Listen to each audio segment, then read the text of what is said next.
Protests are erupting across the country over the U.S. zero-tolerance immigration policy. It calls for every adult who comes into the country illegally to be sent to a judge for prosecution. It's led to children being separated from their parents. President Trump is defending the policy, saying it's about stopping the spread of violence. He says the U.S. won't be a migrant camp or a refugee holding facility. Dozens of child migrants who've been separated from their families are being held at the Holy Family Institute in our area in Emsworth. The children reportedly range in age from 4 to 17. The Post-Gazette reports they come from Honduras, Guatemala, El Salvador, and other countries. The debate over this has lawmakers on both sides pointing fingers. So where do our local lawmakers stand on the issue? Political editor John Delano takes a look.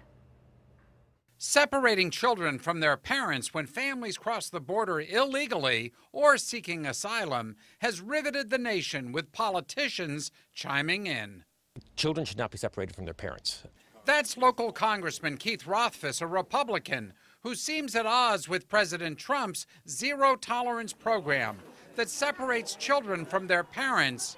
But Rothfuss is cautious. We got to be very careful. We want to make sure that the kids who are coming here are actually with their parents. We know that we have had trafficking issues along the border.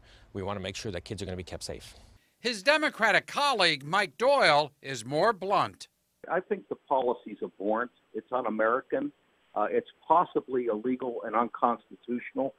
Many of these families are up there with their children seeking asylum. It's not against the law to seek asylum. And Doyle is outraged the president blames Democrats when Republicans control Congress. Well, he knows that's a lie. There is nothing in the law that requires this.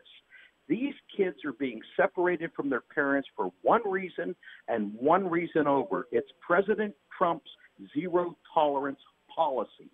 Republican Congressman Mike Kelly's office did not return calls, and Democratic Congressman Connor Lamb was unavailable to discuss the issue. But Lamb did issue a statement saying separating children was wrong and cruel. On radio, Senator Pat Toomey said the issue was, quote, and compared it to a woman being jailed for a crime. If a woman in Pennsylvania breaks a law, commits a crime, and she's arrested and prosecuted, her children do not go into her prison cell with her. But Toomey said if the president could legally keep families together, he should.